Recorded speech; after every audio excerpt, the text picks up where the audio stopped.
Good morning again, everyone, and welcome to Shaw Trust's Employability Day 2020 event. My name is Austin Hardie, and my job today is to lead you through the event, trying pitifully to make sure that it does its best to stay on course.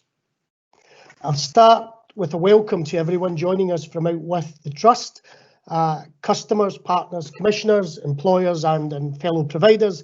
You're all most welcome, and thank you for taking the time to join us. We're really grateful that you have. Welcome also to colleagues from across the Trust, and thank you for taking the time to dial in today. And also at the head of things, thanks a lot for the work that you guys are doing for the Trust every single day. We appreciate it and we hold it with the utmost regard. So thanks a lot for that. Today's an opportunity for us to celebrate all things employment support. I think it's an opportunity to highlight some of the many challenges the sector and the Trust have navigated over the last few months, and to reflect perhaps on some of the challenges that we'll see over the next few months, challenges in how we and others have delivered their services to their customers over what's been a really difficult period for many people, but has actually been the flower of lots of invention and lots of innovation across the sector. So there's a real chance for us to look at how services are viewed in the future. Essentially, we've got three key themes that we want to run through today's sessions, all of which we believe to be important and relevant to understanding better how the sector traverses this new and still very difficult COVID world. Our three themes then are generally built around the nature of employment support going forward, how the sector has adapted and adopted so far, and how might services further develop in the future. Our second theme is digital delivery. I guess given a couple of hundred people sitting on this platform, there's no surprise that that's one of the top three subjects in most people's agendas. COVID has accelerated the adoption and use of digital support across the sector. It's created an unparalleled opportunity to develop services. Through the use of technology, we'll explore today those opportunities and those challenges under the digital delivery theme. And finally is the idea of digital accessibility. And as many organisations have or are becoming more digital by default, it's important to ensure that everyone is able to utilise that support that's available. This means making sure our services are digitally accessible as well as physically accessible to people. Finally, a little bit of housekeeping from me. Throughout the day, there'll be the opportunity to put comments and ask questions through our chat. Please take the opportunity to do that.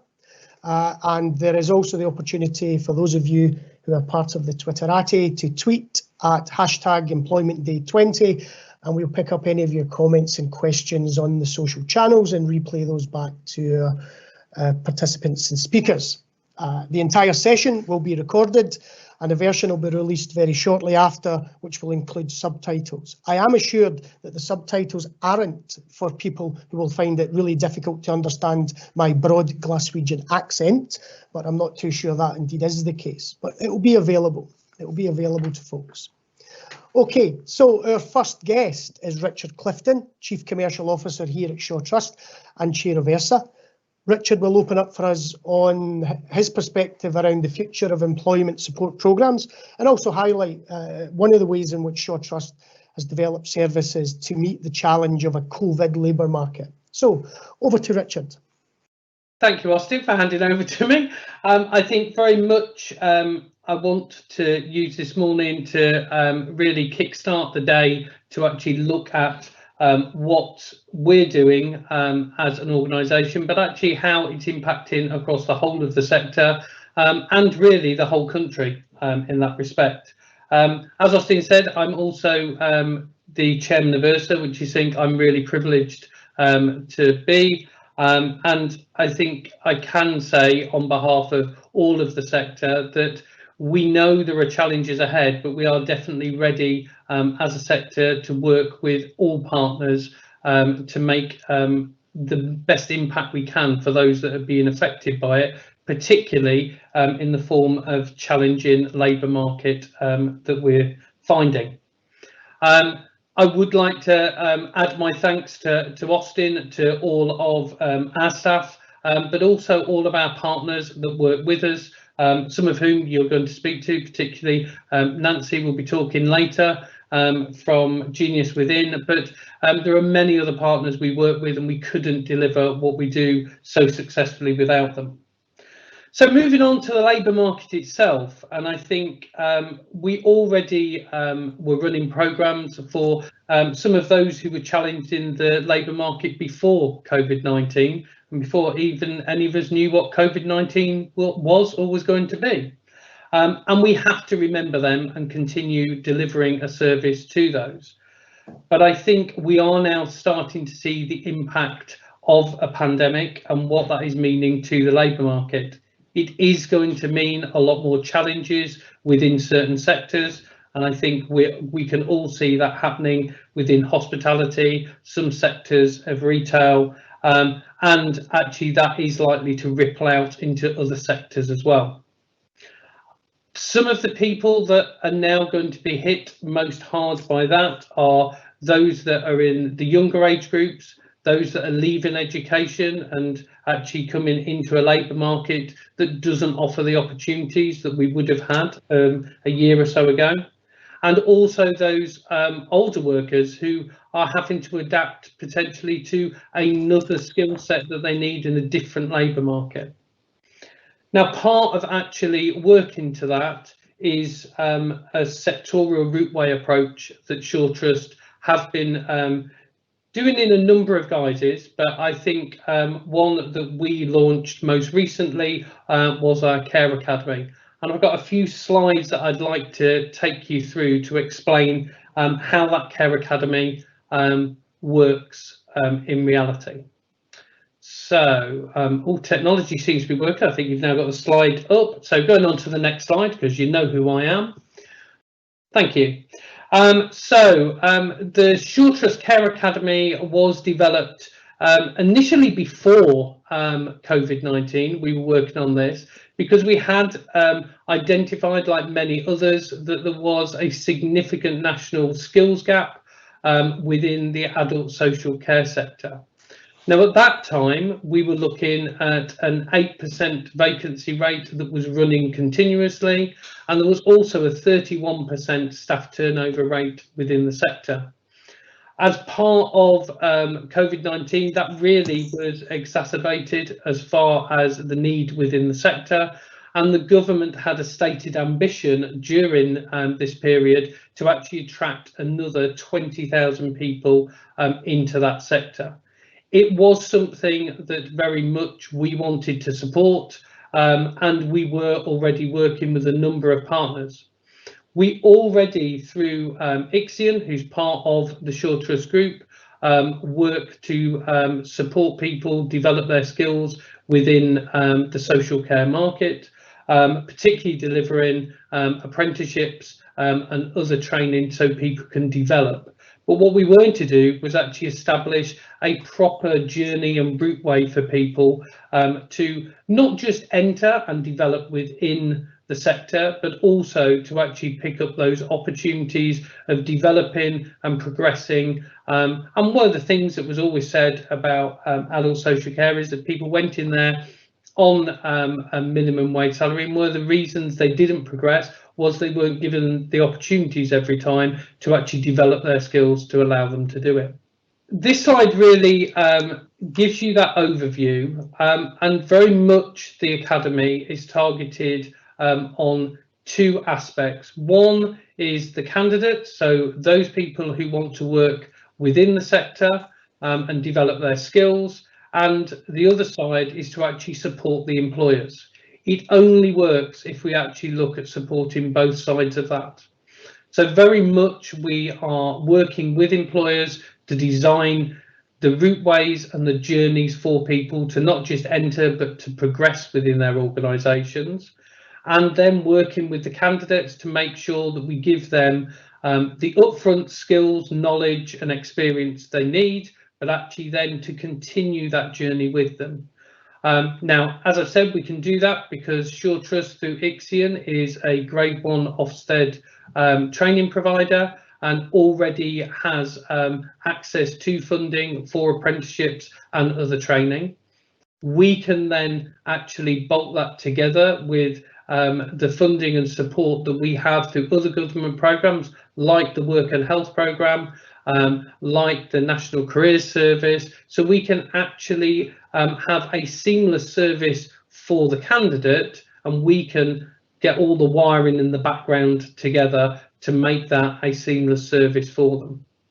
On the employer side, it's very much actually working with employers to tailor that approach to their needs as well. So for some organisations, they will already have structures to support staff entering through inductions, through recruitment processes and staff development, and we can just complement that. For others, we can work with them to actually make sure that we can plug any gaps that they've identified that they need as far as training and development is concerned. Very much it's about staff progression and retention for them, to coming back to my first slide really, to drop down that turnover of staff, but also to fill those vacancies for them. Next slide, please.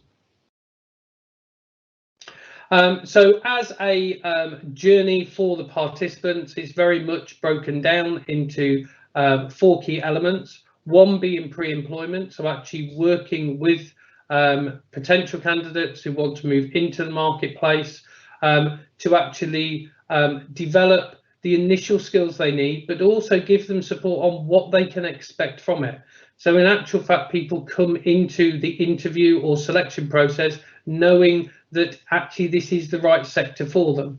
So that doesn't only help the employer, that they don't interview people that then turn around and go, oh no, that's not for me, but actually also means the candidate can actually present the skills they've got to the employer and make the most out of the opportunity within that recruitment process.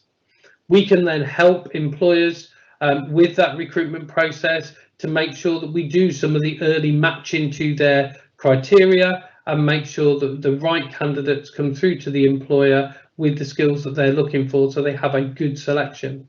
But we can also work with the employers to make sure that they're not inadvertently excluding people from some of their processes and practices. And coming into the digital world, it's so easy to assume everybody can access digital platforms or apply online and that type of thing. So we can help with employers to make sure they don't miss good candidates that don't get through that first selection process. Once we've moved and got people into work, we can then support them, but we can also support those that are already working within the sector. And actually it's about developing their skills through apprenticeship programs, through adult education programs, so they can move and progress to the level they want to get to. It's not saying everybody wants to move to be a manager of a care home or go into a special area of care, but for those that do, the opportunities are there and we can support them to do that. But that's a lifelong thing. So we want this to be that actually somebody can come back to us in 2 years and say, I want to do more, I want to develop more, or we can work with employers to have those ongoing development and progression opportunities. Next slide, please. Finally, just touching on the COVID and how this is adapted. We very much are now delivering this through digital video technology, but also looking at developing more online assessments for candidates to actually make it as interactive online as possible, but also accessible. We know it can't always be everything and can't always be done online, but we are trying to make it as accessible as we possibly can. We're also working with employers to make sure that we're targeting the highest areas of vacancies. And we are looking to now progress this to work with other prime contractors in different areas of the country, so we can actually make sure that we can offer a national service moving forward and actually share our experiences of the early days of running the Care Academy. So I think that in brief covers the Care Academy. Quite happy to take any questions on it, and I'll hand back to Austin. Thank you, Richard, for that. Richard will be staying with us, and we're happy to take any questions or comments. Can I just reinforce the opportunity for folks to send us any of those comments or questions. We'll be having a Q&A after a number of the segments. So if you've got any questions, make sure you whack them through the chat channel and we'll pick them up and relay them back to you. I want to now introduce to you Kal and Ashley, both from our resilience team at Shaw Trust. And Kal and Ashley will take us through the Shaw Trust Wellbeing app, which I think in many ways exemplifies the response we've had to COVID-19 and points us in a very definite digital direction for the future of services. So I'll hand over now to Kal and Ashley to take us through that. Thank you for putting us on. Ashley unfortunately is on holiday today, so I'll be taking you guys through the health and wellbeing application. So my name's Kal Mba, as it says, and I'm the technical manager at the Resilience Project and the Boost Project. And this application came about as Richard contacted the Boost team. He said he wants to develop something for not only the COVID crisis, but looking at how to put people back in employability, or to have a resource and that they could go to. So one of the key things that we did from the Boost team is to look at what we already have in terms of the technology inside, and how can we redevelop that to make sure that it is fit for purpose for what constraints that we are in now in this COVID environment. So Shaw Trust as a charity, one of the things that they do and they do well is they look at innovation in terms of their organisation and how to develop technology, not only to bring people closer, but to add another layer to the deliverables that people actually do inside the organisation. And this is a prime example of that. So the process, how the process came about is we looked at the Boost application itself, which the Boost application itself is a way to help people to have positive changes with their individual mental health and well-being.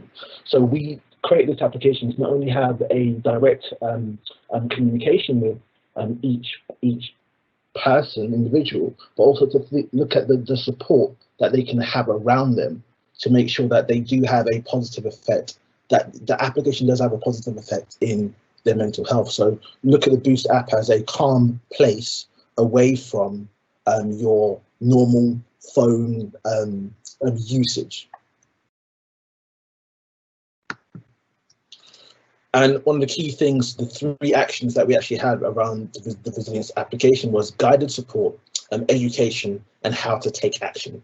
And that's what the Boost application does for the Resilience Project. It gives you that guided support, education, and how to take action. So for us, how we built this next in contact application was to take some of the key principles that we've learned through the Boost development and make sure that we have created a product that is fit for purpose in not only this COVID time, but actually getting people back into work as well. Because that's one of the key things that Richard did see and said, look, can we create something that also is able to help people get back into work? So we developed In Contact, and it's as simple as it says, is we're helping people to be in contact in a time where people might not have contact. And so that's where the name came about. And this website is about making sure that people are continuously updated with news that might be happening around health and well-being, around the Shaw Trust Academy that Richard introduced earlier, about having a resource centre that they can go to for anything that they might want to do in terms of getting back into work, in terms of their mental health, in terms of some guided support. It's about having that collectively in one place that people can know, okay, I'm going to go to Always in Contact with Shaw Trust, and I'm going to have the information that I need from them. So we built out the sections to have, about the charity Shaw Trust, about the Shaw Trust Care Academy, a little bit about mental health and well-being, learning and skills, employment is in there as well as supporting you directly in this time. And like the website, we then translated the same thing across to the application to make it a synonymous journey. And when you're not just online, but if you're on the application as well, to make it exactly the same experiences as you would have online and on your application. And that's the beauty of creating something for a digital world, is that you can make sure that the experience that one has online is exactly the same as they'll have on their application also. And the In Contact app just literally provides thousands of well-being tips, job opportunities, And it also helps you to manage your well-being through these times by giving you tips and tricks and a library versus a resource for you to be able to try the different things while you are in lockdown, but also able to alert you to new opportunities around the Shore Trust Care Academy, around other bits that might that employers might have that isn't necessarily advertised as widely as they would want. So as I said, you have the resources in the library, which looks at, you know, work, self-esteem, you know, at home, that sort of areas. And just walking through the application, as you can see here, it is replication of what you have online. It has suggested resources for you. The more that you view on the application, it gives you more suggestions based around what you were viewing intently. You're able to create a small profile, which will help us to be in contact with you and you to be in contact with us when you need to. You have access to those topics that I just discussed earlier. And what you also have, and what is actually a growing medium, is actually podcasts. And what the Resilience did well in its infancy is attaching onto podcasts and making sure that we have relatable information for our user base. So what we're doing with the In Contact application is also making sure that we have relatable information that's given through podcasts that people can listen to around their home. They don't have necessarily to be stuck at their computer or with their phone. They can just have it playing through speakers and hear some updates about, you know, what job areas are doing well, and what type of opportunities are around the Care Academy, what some of our partners are doing around the whole Shore Trust organisation, and then what other things that people can link into around this time where information is starved and people just want to have clear, concise information that they can go ahead and use, and that can be a support to them. We also built in a way to donate, and I call this donating pathways. And one thing that I've realized in this time in COVID, and we've realized as a team, is that donations are more than just money. You need to be able to have a place where you can actually volunteer your time and share resources. And that's one of the key things that I think COVID has taught us as a nation and as a charity, is how to share our resources and how to volunteer our time and how to donate funds if we need to.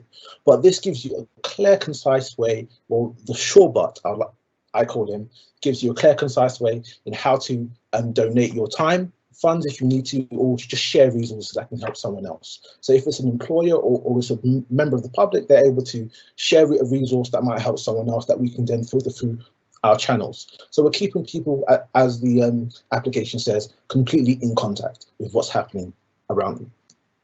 And then the Shorebot pops up again where you click into messages and you want to speak to the Shorebot about certain topics. You can add new topics in there, and the Shorebot will kind of divulge what you need to speak about, what time is best for you to speak, and then you would have a contact that would send an email from your email box on the application to one of our team in Shore Trust, and then we should be able to get back to you based upon your query. So how it slightly differs is on the application, it's a very concise, you add your information in. On the website, you can actually select through a drop-down box as well, which gives you information that you can actually ask for, or you can add other information in there that you might be interested in knowing more about. And that's basically it. So the website is as simple as it is. It's always in contact, and In Contact app was developed by Shore Trust in comparison to what we're doing. And the whole purpose around this is to make sure that people are aware of what's happening and always in contact with the most up-to-date information around the things that we do in Shore Trust or what our partners do as well. And that's the presentation we have for you today. Thank you. I'll hand it back to Austin. Kal, thanks a lot for taking us through the Resilience app, the Boost app, and Ashley, I hope you're having a wonderful holiday wherever you are. Certainly not beside Kal today. That's fantastic work. Thanks a lot. It's time to take a few questions for Richard and Kal, and we've got 2 or 3 questions coming through. The first question I'm going to pass to Richard. And it was around how does the Academy join up with current government initiatives around social care, Richard? Thanks, Austin. I think very much the Academy itself is set up so it works already across our funding streams. So, for instance, we're already working with the Department of Education through the ESFA, as well as Department of Work and Pensions. But additionally, We very much have been working with the Department of Health and the Cabinet Office, and with Skills for Care, which is the national body responsible for developing and working with the department to make sure those opportunities are there. So it's a lot of external work that is going on behind the scenes. And we're also working with some of the main providers that are working with the Department of Health at the moment. Indeed, for instance, did a lot of their recruitment when they did the launch. So we've been talking to them of how we can link things together. So I think very much it is an ongoing piece of work. It's only just been launched in some respects, and we are developing that, but very much this links into the agenda of government, and we're working with a number of government departments to make that happen. Thank you, Richard. There's a question in from Sue, who's asked for some stats around employment placings during COVID. I can take that question directly. I think the market, employment service providers across the UK had a real kind of nadir period over April and May in terms of job placings. As you can imagine, it's been incredibly difficult to make volume job placings during that time. What's really encouraging to report is that we've seen just over a 40% increase in our June job placings across our particularly our work and health programme. So what we're starting to see is, I think, that cliff edge, that dive, starting to level off and hopefully level off and make a slight turn upwards. It's taking an incredible amount of work by everybody involved, our customers, our commissioners and our staff, but June does look very positive in comparison, as it may well do, to April and May. So a 40% increase on track for June, which I think is really positive. April, May, I think was a low point for most providers in the sector. I hope, Sue, that answers the question. Kal, we've had a very quick question around, I think it's a more general question around how customers would access your services, the Boost app, the resilience approach, who can't have access to kit. So clearly your service and your app depends on customers accessing kit. So when customers can't access that kit, it's a bit of a problem. Are you coming across that?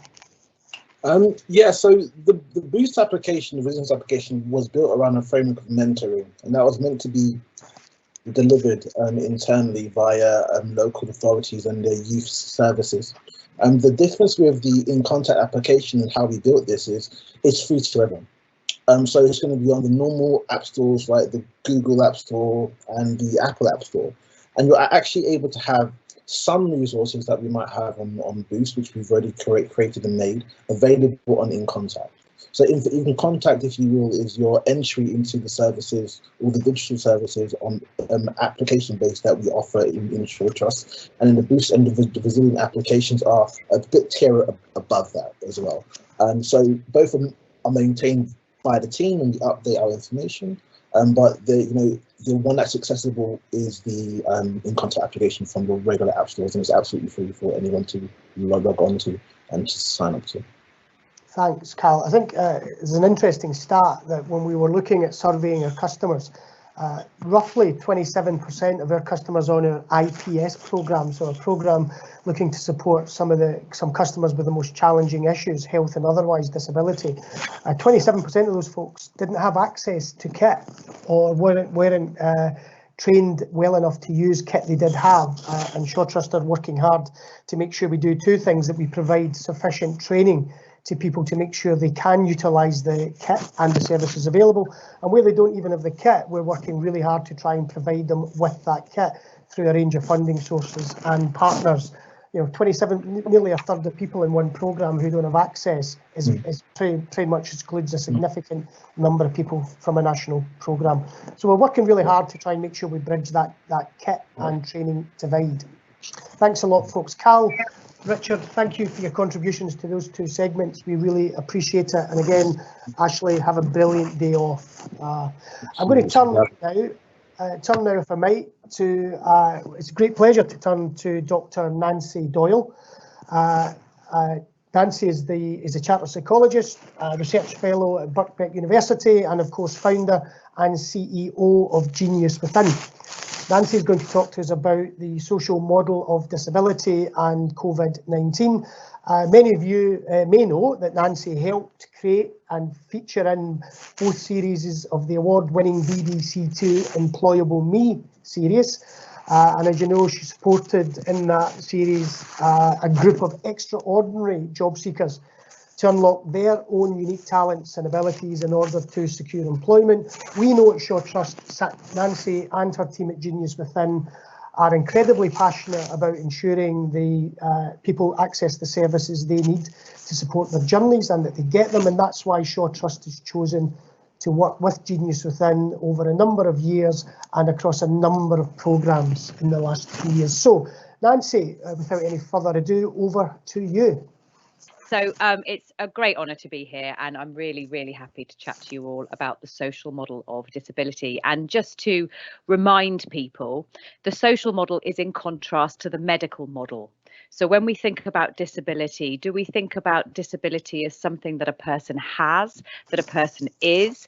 Are we focused on what they can't do and what's not working? And that's the medical model.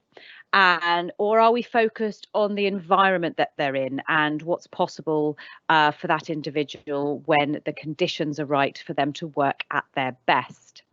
And one of the things that I have built my career on is the idea that the human species is incredibly varied and diverse for a reason, and that a lot of what we think of as disability is actually people not being in the right context and the right environment in which they can thrive. And one of the things that I did with the Employable Me programme is try and identify for those individuals the environments in which they were going to do their best work and what suited them and their skills. And that's very much the heart of what we do at Genius Within. We look for strengths. We pioneered the positive assessment approach, whereas, you know, a lot of psychologists would go in and look for what people can't do and what people are struggling with. We deliberately go in and look for what people can do, and therefore kind of match job roles and job environments to what people are good at. And one of our most famous contributors on Employable Me was Paul Stevenson, who I'm very proud to say works with Genius Within still as an ambassador. And we use his photographs in our social media campaigns, and he does training for us, and he's a tremendous person. So Ricky, if you can just pop up the slide with the lovely Paul with his camera. And one of the things that was really interesting about working with Paul is that Paul has severe Tourette's. Tourette's syndrome affects your ability to control your movements and words. And if you kind of think of some, you'll probably do it. And so it has quite a severe impact on people's lives. Paul has very severe Tourette's. He has uncontrollable movements that have actually stopped him from driving in the past. And he has verbal tics as well, and he says things that people find insulting. However, when Paul is taking photographs, he stops. When he's in his absolute perfect zone and he's thinking about the image and he's consumed by his skill, by the things he does well, which is really looking at colour and light and shape and capturing that perfect moment, it's so absorbing for him that he doesn't even tick anymore. And I think that's an amazingly interesting thing. So what I'd like to do this morning is get you all to just stop for a minute and think, when you are working your best, what? So just cast your mind back, think about something you've done well, a project that you're really proud of, the zone, a team that you work with where you all just really get on and support each other, whatever it is. Think about an occasion or a time frame when you were working at your best. So just stop and think about that for a moment. Cast your minds back, or it might even be now. That would be awesome. And when you're working at your best, where are you? What environments really support you to work at your best? Are you inside? Are you outside? Are you with people? Are you on your own? Does temperature affect your ability to work at your best? If you're too hot or too cold, does that change your ability to be in the zone? What about noise? If it's noisy or if it's too quiet, does that affect your ability to work at your best? So thinking about you working at your best, what environment supports you to be at your best? Or you might be like me, and actually what you need is different environments. So I get bored with the same environment. If I'm in the same place every day, I have to move about. So now think about what you're doing. So when you're working at your best, what are you doing? What's the physical things that are happening? Is it talking? Is it looking at a computer screen with a little sea of faces? Anybody find that absolutely optimum? Is it listening? Is it moving around? Is it putting things together? Is it writing? What allows you to really work at your best? What are your skills? What do you do? Is there anything that you bring to your role that's really important to you, such as writing or making things look really presentable, or being the best list of empathy? What skills have you got that when you're working at your best allow you to really thrive and hit the zone? And what's important to you when you're working at your best? Is it important to you to finish the job? Is it important to you that the finished product looks really special or has really good feedback? Is it important to you for your work to have meaning? Do you like to go to bed at the end of the day and really feel like you've made a difference? Is it important for you to feel rewarded for your work and to feel acknowledged? And when you're working at your best, you're like what? And hopefully you've all been doing a little bit of thinking about that. And what I want you to notice, and why this is relevant to the social model of disability, is that we've all been put into a situation where whatever our preferences are, we've suddenly been very, very limited. And for those of us who like to move around, all of a sudden we have to sit still. And for those of us who like interpersonal contact, we've all had to write more emails and do more phone calls. And so we've all been in this position where our communication and our movement around our work has been transformed overnight. And I think that lockdown and the pandemic have taught us two things. The first thing is what it's like to be disabled by context and environment. So whatever our physical capacity might be right now, a lot of us are not communicating in the format that we find most easy. We've had to change dramatically how we communicate overnight with no warning.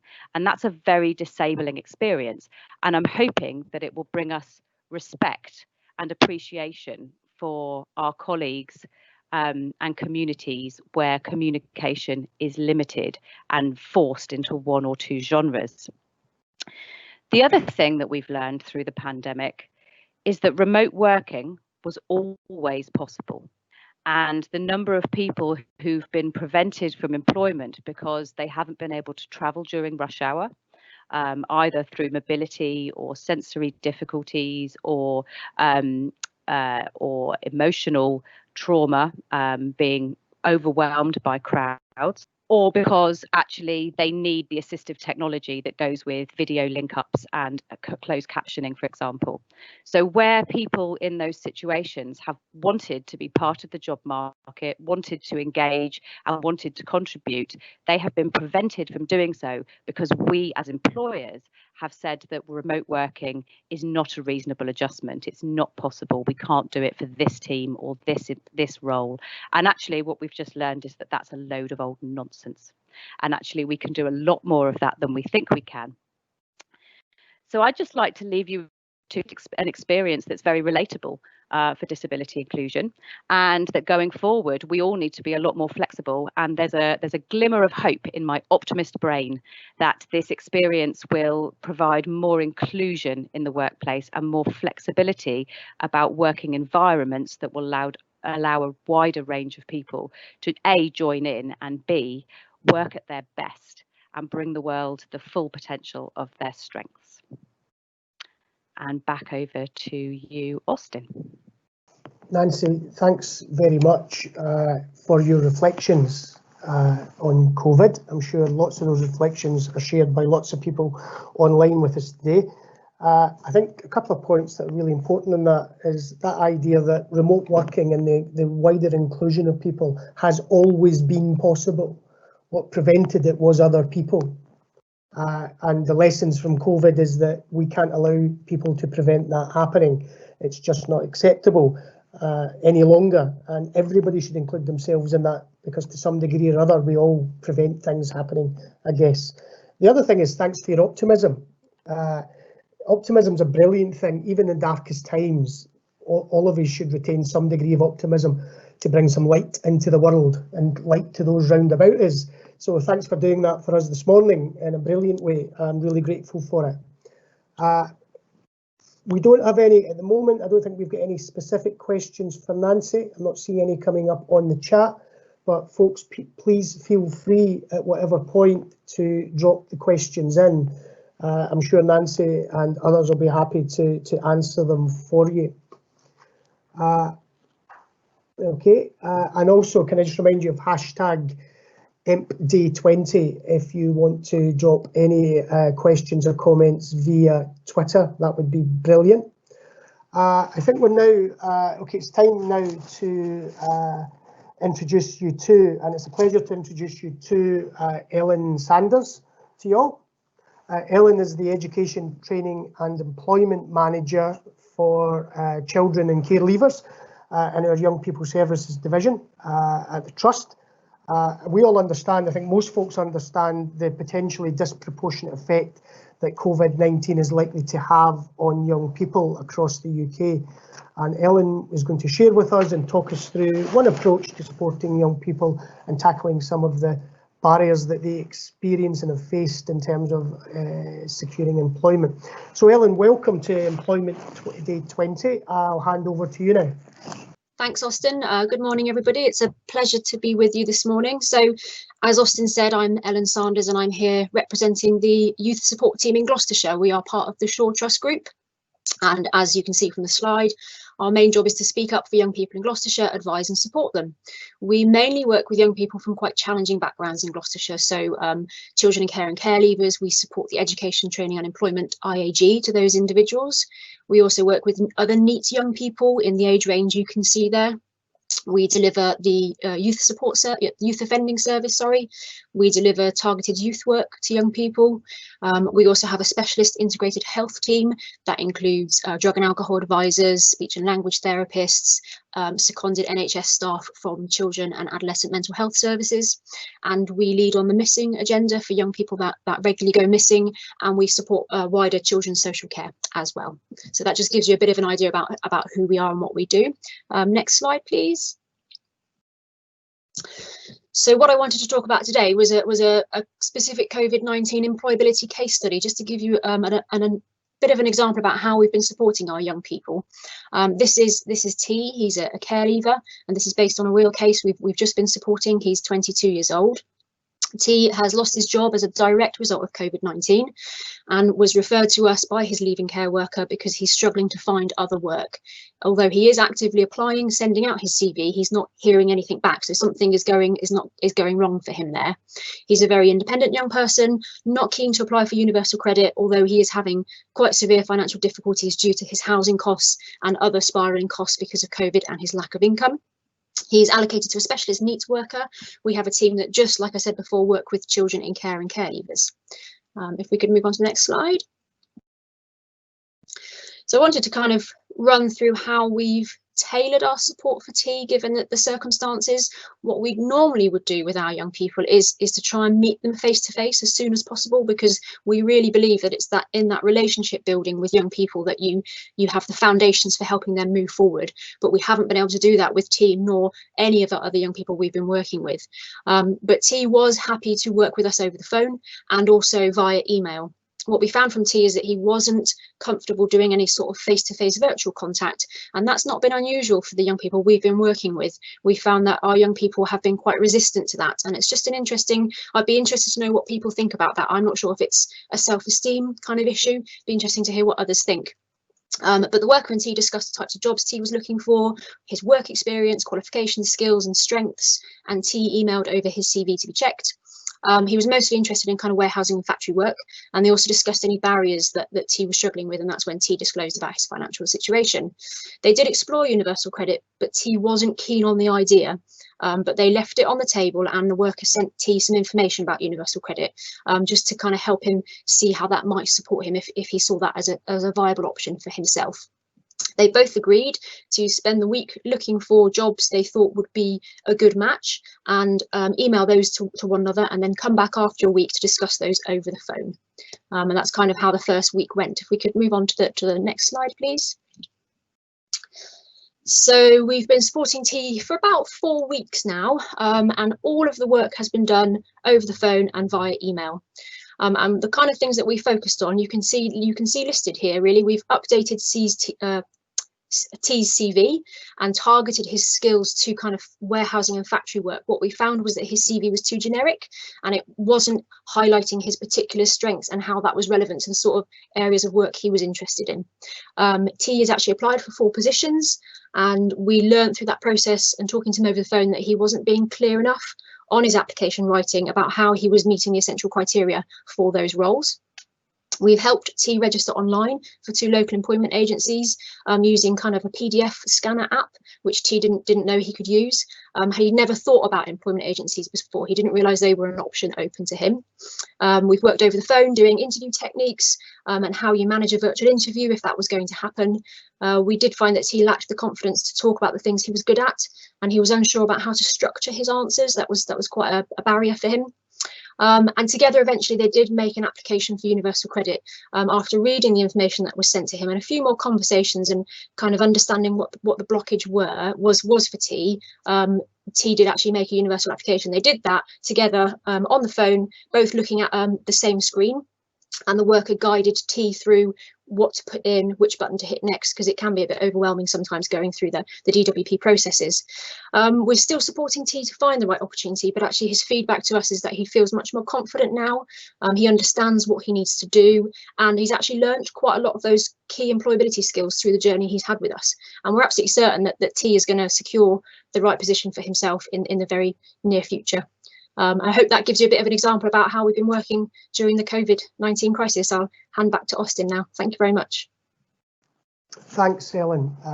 Tremendous case study with a great example of the work that you guys are doing to support T in particular, but broadly young folks in that area to make progress. It's time now to move to and meet some of the most important people in our sector. And I mean, of course, employers. We have with us today Jenny La-Rocque, who's our Employer Engagement Manager at Shaw Trust, and Andrew Fleming, who's the Service Manager at Integral UK. And I think it's fairly obvious to most folks that as the country looks to recover, it invariably looks to employers to help create opportunity, to sustain jobs, and to play a really vital role in helping communities and individuals recover after what is frankly a violent social and economic storm that COVID-19 is and will be. So welcome to Jenny and welcome to Andrew. Jenny, I'll pass over to you if that's okay. Thank you, Austin. Morning, everybody. Morning, Andrew. As Austin mentioned, I'd like to introduce Andrew Fleming, who's one of our employers who supports our participants. He's a service manager from Integral. Hi, Andrew. Thank you for joining the Shaw Trust Employability event today. It's a pleasure. Just for the listeners, could you give a brief overview about what your company do? Hi, Jenny. Yeah, thank you for the introduction. And again, before I go on to answer the question, thank you for everyone for today's invite. Yeah, basically, Integral are basically known for a lot for a mechanical and engineering side division. We also have different sectors in the cleaning division sector. We also go into security, soft services, hard services, various different facilities management type company we are. Thank you. Yes, and I think that Shaw Trust has been working in partnership with Integral for about just over 2 years now. So which kind of leads me on to my next question.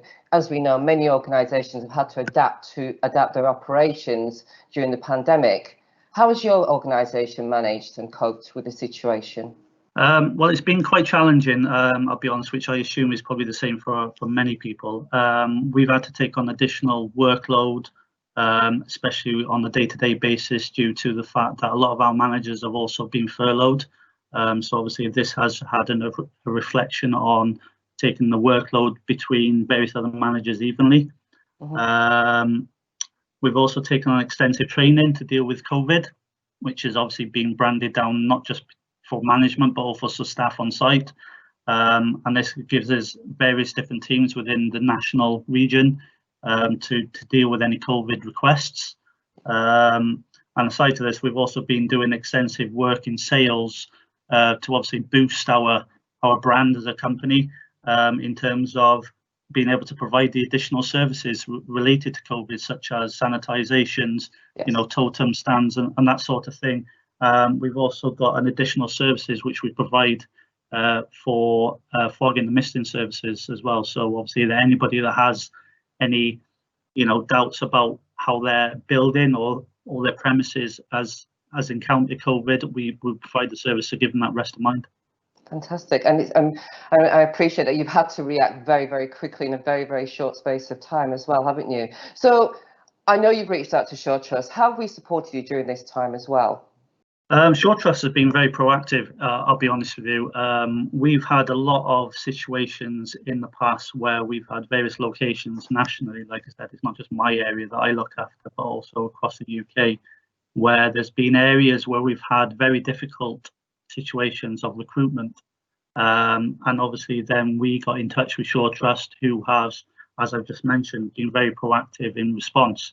Sometimes some of it has been at a drop of a hat. Yes. And they've been very, very fast in responding. Like I said, we've encountered areas where we've struggled. Shore Trust have come up trumps. And I'll be honest with you, to this day, we've still got members of staff that have been provided by Shore Trust still in employment with us. That's fantastic, and I can just reiterate the feedback from both our participants and the teams that you've been working with. It's been an absolute pleasure working with you because the jobs seem to be suitable for our participants. And again, you're right, we've had to work at some pace, which is what we're used to be honest with you. So, we're coming near the end of our session now, but what do you think the future is going to be like for Integral? I think, to be honest with you, it's a bit of a grey area because obviously nobody knows what's around the corner. I think, to be honest with you, we're expecting a lot of the current situation that we're going through in terms of the increase of hygiene, the extra, like I said, services that we're providing, like sanitizations and stuff. I personally believe that's going to be near enough the norm. But again, it's up for debate because obviously we don't know what's around the corner. But we do have to adjust our way of working. So that could include a lot of remote working for management, a lot of split shifts for a lot of multi-man staff sites, and also working with our clients to understand the seriousness and the extent that we now have to go to prevent any future transmissions or risks of diseases or anything like that. Right, thank you. And I totally understand that. And as you know, we'll be here to support you all the way through that. You just need to ring my number. Thank you so much, Andrew. Austin, can I hand back to you? Thank you very much for your support to Shore Trust. We really, really appreciate it. Really appreciate it. And Jenny, thanks for taking the time to chat to Andrew.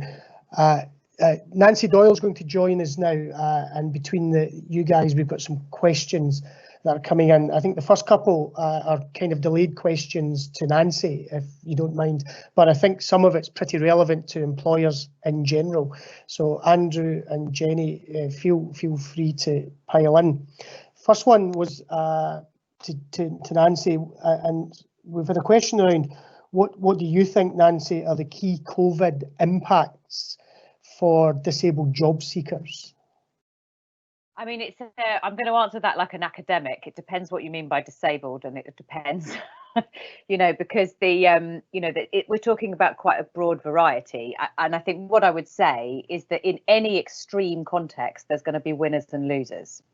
And what we need to realise is that our pre-COVID normal was an extreme context, and it wasn't normal in the context of the evolution of the human species. So having a situation where the only way to succeed is to be able to sit still when you concentrate, make eye contact and listen to small talk, communicate via literacy rather than words and storytelling, and operate gadgets, that's not normal in the context of human evolution. It's actually a bit weird. So, we've now gone into a different You know, I know plenty of people who much prefer this kind of communication because they can manage their environment and they can keep it quiet. I feel like a jack in the box. I'm ready to explode. I'm actually getting more exercise right now than I've ever had in my life, because literally I have to go for a run at least once a day just to kind of burn off the excess energy that I might get normally from walking around the place. So that's a compromise for me. And then there's the interaction of all of that. You know, I have an autistic colleague who said, do you know, I've been working on my own at home, you know, really well for years and years and years. And now all of a sudden I've got constant Zoom interviews with my extrovert colleagues who are all really lonely and won't leave me alone. You know, so it's just this pattern of, you know, what is the form of communication that suits you best? There are some people who are generalists, who can be a jack of all trades in most forms of communication and most situations. And then there are specialists, people who thrive in these kinds of examples and situations. So that's what's going on, really. The next question, again, was directed to Nancy, but I think it is a kind of anybody can pitch in this. And it's about what are people's thoughts about, the word used was tackling employers who are keen to go back to their pre-COVID world, and attitudes. Actually, it's more of an attitudinal question. Employers' attitudes were perhaps set one way pre-COVID, and maybe lots of them are keen to go back to it and not pivot to a new world. And some of those attitudes might not have been particularly inclusive. So I think the question is about what are the thoughts around tackling employers who have not been particularly inclusive pre-COVID and may well revert back to not particularly inclusive attitudes post-COVID, and how can you perhaps tackle those behaviours or those attitudes? I'll start with Nancy, and then feel free, Andrew and or Jenny, to give us some thoughts. So just coming in on that, you know, one thing that I'm noticing is the idea that adjustments can't be implemented in retail, hospitality and care, and they absolutely can. There'll be different adjustments. So that's not so much about remote working, but it's more about kind of flexibility in hours, in traveling, in having breakout space, in having extended induction periods.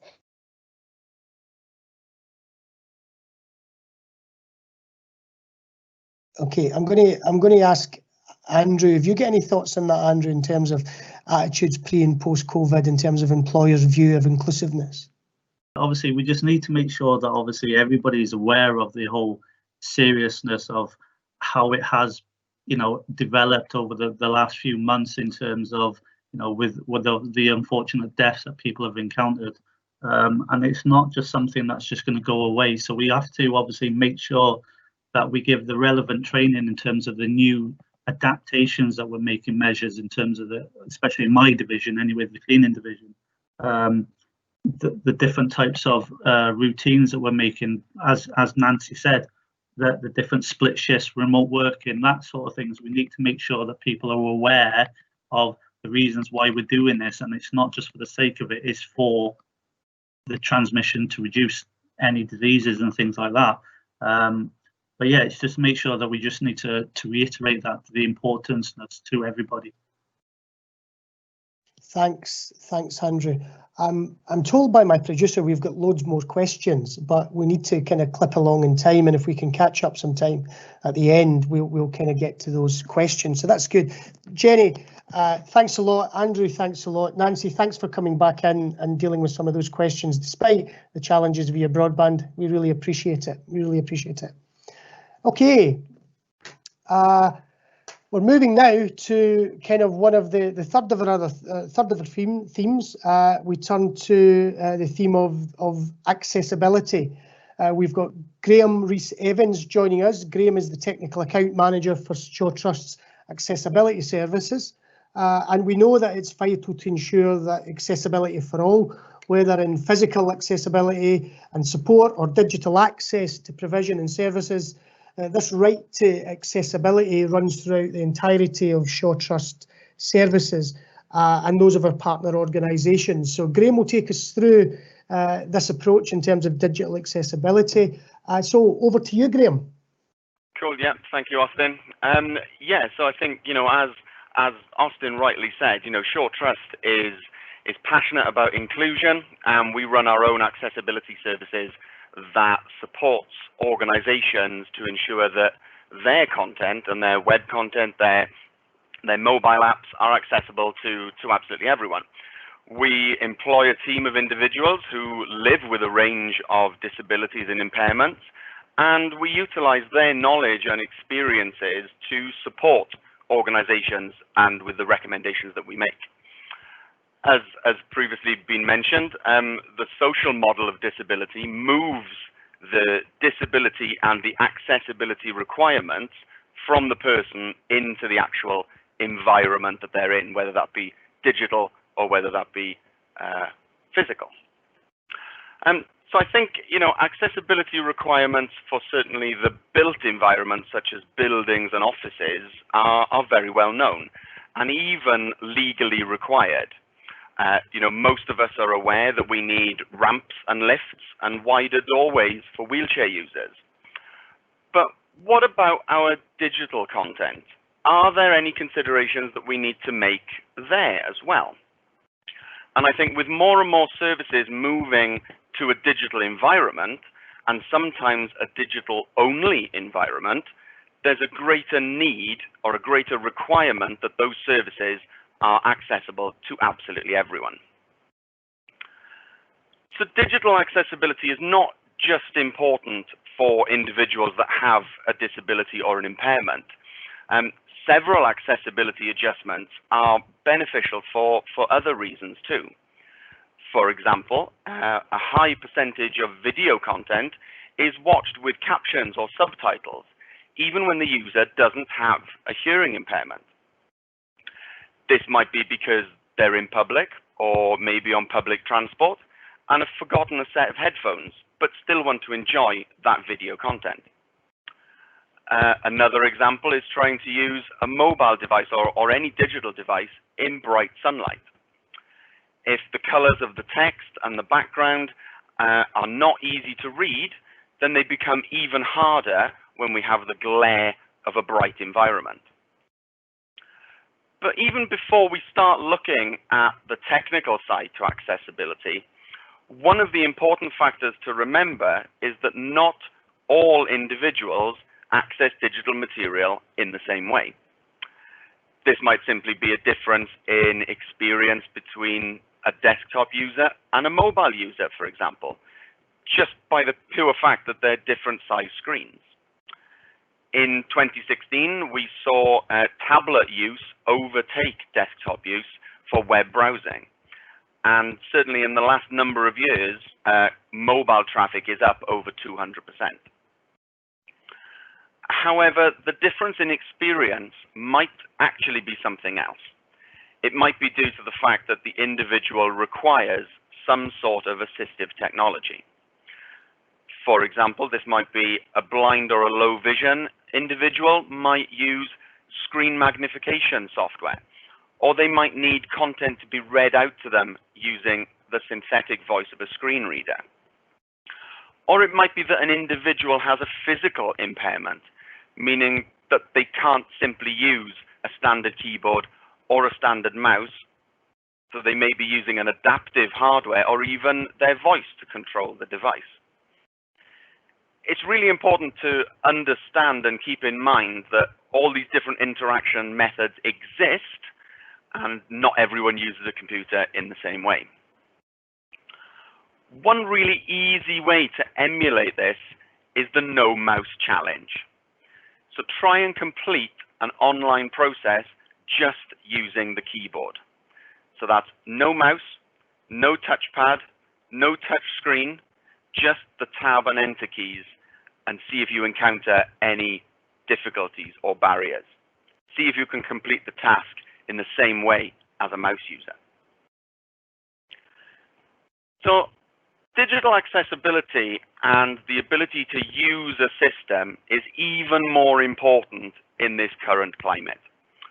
More and more services have been pushed online and pushed out really quickly, sometimes sacrificing accessibility, as it's one of those tasks that it's easy to drop when put under pressure to deliver something. A quick Google search of "do it online" brings back thousands and thousands of results and dozens of UK councils as well. Some services have even been pushed to an online-only presence, removing absolutely any alternatives that might have been in place before these lockdown measures. This means that if a website or an app is inaccessible to an end user, they may not have any alternatives to access that content. It's vitally important to ensure that accessibility is considered when you're launching a new service, especially during this time. And these include any jobs board or recruitment portals. Nothing says my company really cares about its employees better than having accessible content and an accessible recruitment process. It's really horrible to ask for help when you know that you should be able to do something by yourself. So being able to read and understand a job advert, being able to independently apply for a job without needing any help, gives a massive impression that that company looks after its employees and is a true disability and accessibility champion. So what does digital accessibility actually mean from a technical point of view? What do you need to be looking out for when creating and launching content? Well, let's run through a couple of brief pointers to get you started. Colors. So this one's really, really easy to start with. Take a look at the colors that you're using across your content. Take a look at the text colors. Take a look at the background. Using text that is a high contrast with the background makes it easy to read. Using colors that are too similar, like this example of gray on white, make it really hard to read. So ensuring there's a strong contrast is really important to help users read your content. This is especially important when text is placed over an image. The language you use on your site is really important too. The UK has an average reading age of just 9 years of age. So if you are targeting the general population, writing in the style of a university thesis may mean you're missing out on your audience. You also need to think about jargon, abbreviations, acronyms. It's really important to remove as much jargon as possible and explain abbreviations when you use them.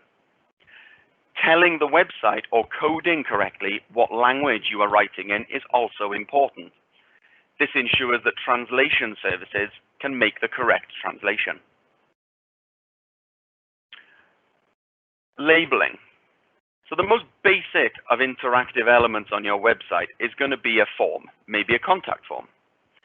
Giving your form fields meaningful labels will ensure that users know what you're asking for. Without these labels, or with vague labels, it makes filling in forms a difficult task for the user and actually may give the organization incorrect information. So each form field should have a correctly coded and visible label. Device check. So as I previously mentioned, not everyone uses a standard keyboard or a mouse, especially maybe a mouse. So test your content with a keyboard. Making your content accessible with a keyboard will also ensure that it's compatible or accessible to blind screen reader users and compatible with voice control software too. It's not just static text and image content that needs accessibility considerations. Multimedia content needs to be accessible as well. Audio description can help blind and low vision users know what is going on in videos and animations. Captions and subtitles let deaf or hard of hearing individuals access content, as well as individuals who have English as a second language, or to even ensure that someone with a strong accent is understood. And finally, British Sign Language interpretation can help individuals whose first language is BSL and not English. Providing an alternative to your multimedia content is also really important for people that need to digest information at a slower pace. It's not just web content that needs to be accessible. Any associated content needs to be accessible too. This means anything that users can download, like PDFs or Word documents, need to be accessible too. But in short, you don't need any new techniques.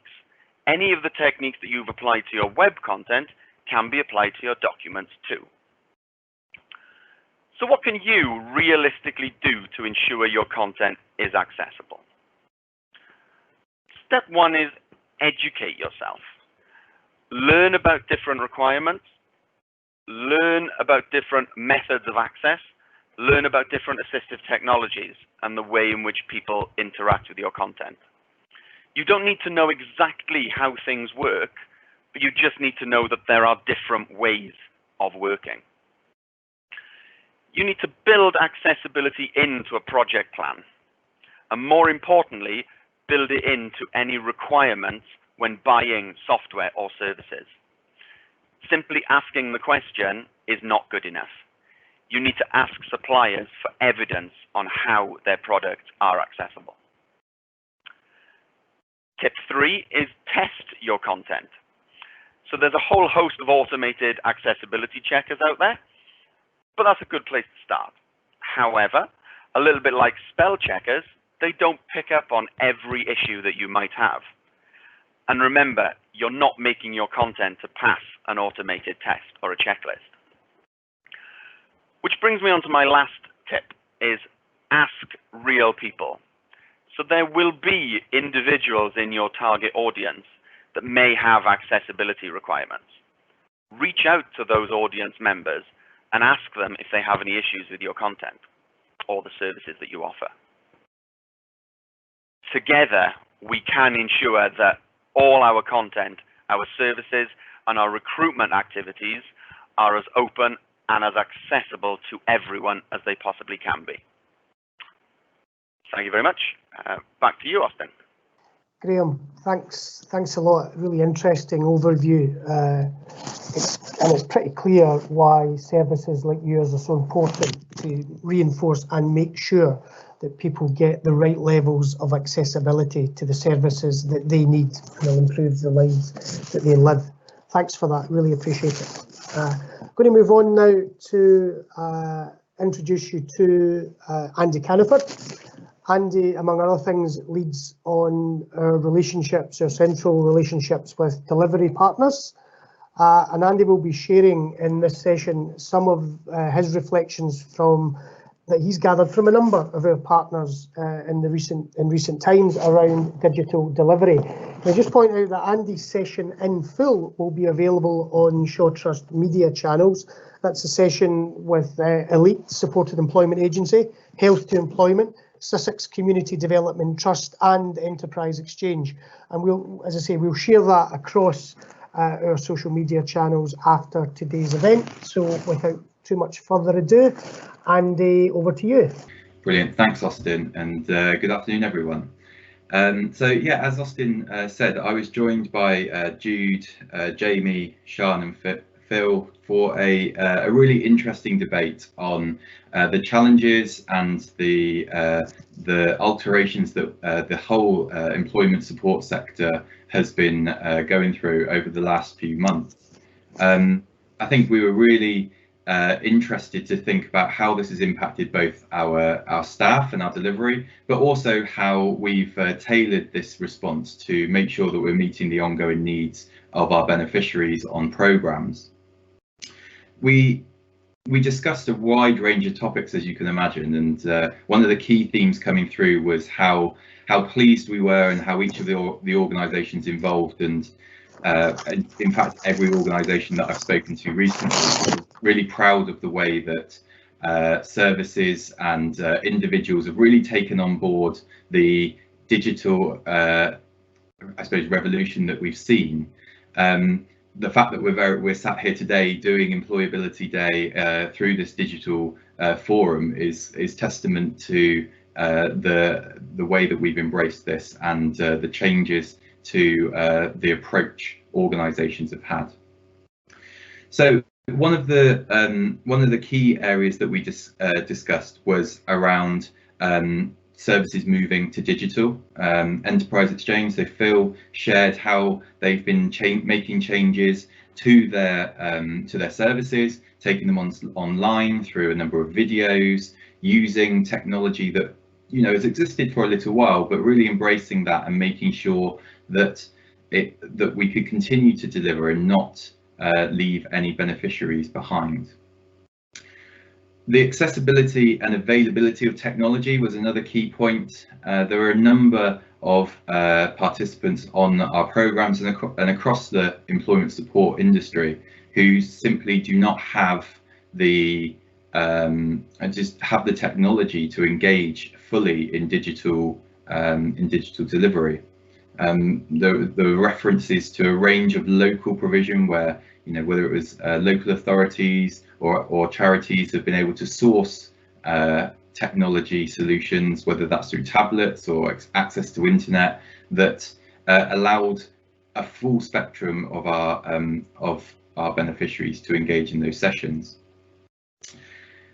The debate then kind of moved on slightly to how we work with some of the hardest to help in terms of employment, and that actually digital delivery may not be suitable for everyone. There are a range of health conditions and disabilities which don't lend themselves to remote and changing delivery styles, like working with individuals who need to build relationships which are built, our humanistic kind of tendencies are being face to face and building a trust which allows us to motivate and make real change to individuals' lives.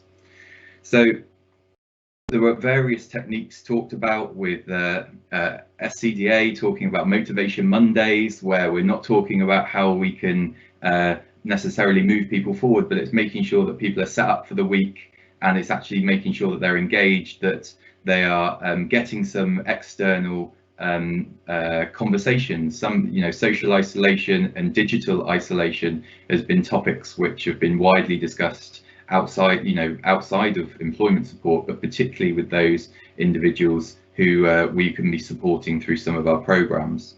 I think we then went on to talk about how reliant we are on external stakeholders, whether that's employers or other provision which support these individuals. How digital brings a different method of engagement there is really important, both on a positive note, and think there are things to take forward. Case conferencing with employers, and Jamie talked about on their access to work mental health support contract. Some of the digital interaction, catch up with line managers, resolving issues over Teams or Zoom or similar, has been really beneficial, rather than being an hour and a half on the road to have an hour's meeting. You can join really quickly. There's more availability from line managers, and there's been some real positives. Having said that, there are always those situations where, to have a real detailed conversation face to face, you miss that, especially with new clients, that building of trust and the real engagement in the program. A lot of the conversation was pointing towards the end around how we take some of these experiences forward and what do future programs need to look like. Sian at Elite raised the importance of recognising the support that is going on, and how organisations in the sector have been supporting people outside of maybe contractual obligations to make sure that changes in circumstances, whether that's benefit processing or accessing food banks and such like, that support has been there. And where it's been needed to have digital support through maybe digital volunteers or digital mentors, that maybe happens slightly behind the scenes. Therefore, whilst everyone on UC on Universal Credit has had some kind of digital interaction, that doesn't necessarily mean that they're digitally competent or independent, and that actually there could have been that hidden support network that's been put in place to make sure that the individual can access those services. So ensuring that we aren't digital by default for some of our hardest to help groups is really at the forefront of that discussion, and making sure that commissioners are aware of that, as well as organisations when planning and designing services. However, there are lots of positives to be taken, both internal and both internal and external partners. And as we say, the very fact that we're on here today, that gives an indication of how the sector has moved forward and is really embracing digital technology where it is appropriate. So I suppose I'd wrap up by saying, you know, there's a really interesting debate online, which we'll be sharing shortly, and you know, take some time to have a listen in. We really appreciate the time of our partners to have that debate, which hopefully will you know, share some insight into the sector as we are today. So thanks for your time, and I'll pass back to Austin. Andy, thanks a lot. And as you say, that interview and those reflections will be available on our social channels shortly. We've got, I think, just a little time to loop back round to some questions that we didn't manage to answer, particularly, I think, in and around the stuff that Nancy was saying. And again, happy for Andrew or Jenny or anybody else to make a contribution to them. So just give me a second, we'll tee up some of those questions. I wonder actually if this first question would be for Ellen, if I'm honest. It's Ellen, what advice would you provide to engage with young people who have not been engaging in online streams? Yeah.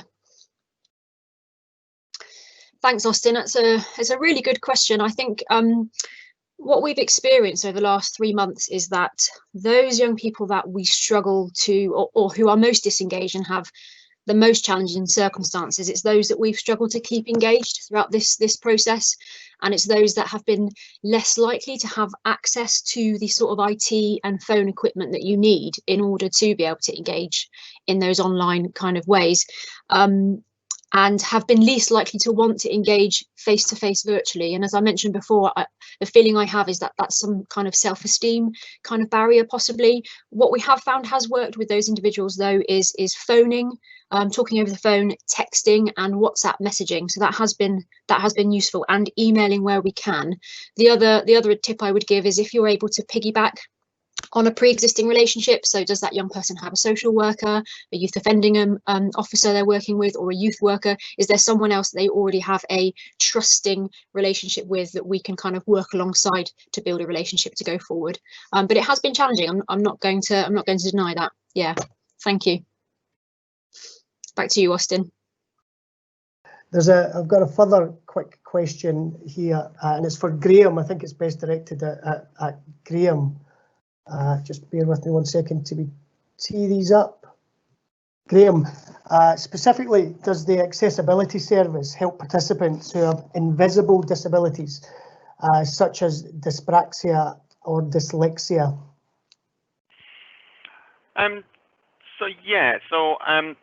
The accessibility services, our general advice aligns with the international web content accessibility guidelines. So that's kind of where we align most of our recommendations. Those recommendations don't touch on lots of the invisible or the cognitive impairments until you get right up into the sort of higher level requirements.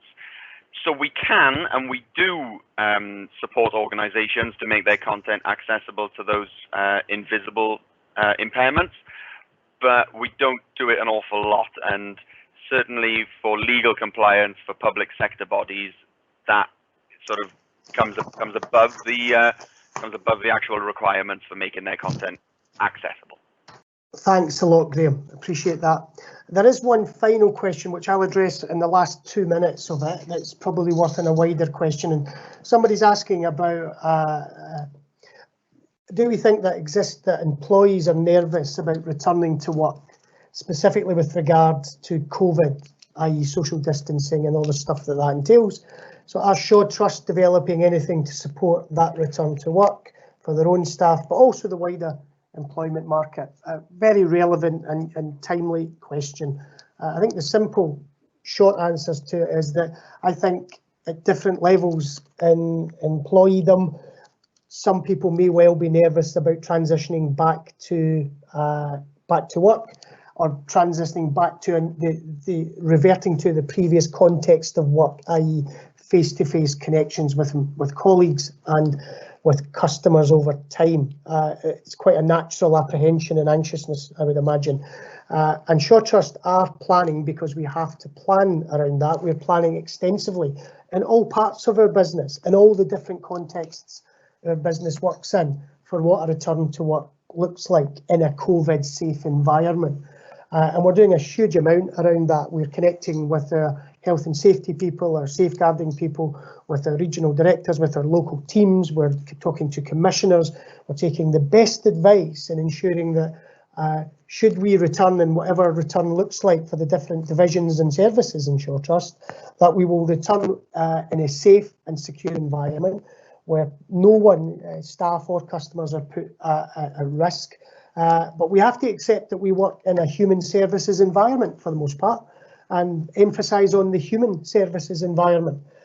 So we have been planning, we will be planning, and we will be making sure that it's a safe environment. We've also, just for the second part of that question, been working extensively with our partners, with our network partners who deliver on our behalf, and they also are making sure that their staff teams and the customers that they engage with will receive services in a COVID safe environment, and that staff's considerations are taken on board, and all due care and attention is paid to people's safety. So I hope that answers that question for the questioner. We want everybody to be safe. We want everybody to receive the right services, and we want to do it in the proper way. That's a foundation principle, I think, and hope of any organisation. I think that's probably just about us done on the questions, and we're probably just about out of time. I hope it's been a really good hour and a half or so. I hope everybody who's had the courtesy and the kindness to dial in and listen to us has found at least something interesting that they can take away. I would particularly like to thank all of those who have taken the time to contribute from out with Shore Trust. We really, really appreciate your support, and we appreciate time's precious for everyone, and for you to give us and donate that time to us. We're really glad that you found that that you were able to do that. For those of you who work for the Trust, thank you for giving up your time and your day. It was really good to listen to your views and your contexts, and thank you again for taking part with us. Finally, I think to everybody, the Employability Day is a tremendous way of engaging across the network. The amount of work, I think Richard indicated it at the beginning, the amount of work we've got over the next 12, 24, 36 months and employability and related, there is a huge national challenge there. It's not the challenge that NHS faced in the middle of a COVID crisis. It's a post-COVID challenge of dealing with, in some ways, the ramifications of that type of epidemic. And it's time, you know, the employability sector as a whole will and needs to step up to that particular plate, provide the services needed to folks who are finding themselves unemployed, still unemployed, or displaced. I think that's our challenge, to make sure we engage with employers, to make sure that we understand their needs and help them meet the challenges that they face. Nancy Doyle mentioned it earlier. There's challenges about attitude, how this sector tries to positively reinforce those inclusive attitudes and drive that inclusive agenda for people as far and as fast as we can in a kind of emergent post-COVID world, and how we work with commissioners to develop and design services that customers will access, and ensuring that those services are relevant, that they meet employers' needs and customer needs, and that they're inclusive and delivered in such a way as everyone has the opportunity who needs them to access them correctly. So I'm going to draw a line there and just finish with that. Thank you again. Wish all of you safe travels and hope to see you again soon. Thank you for joining us today, and have a great weekend. Take care.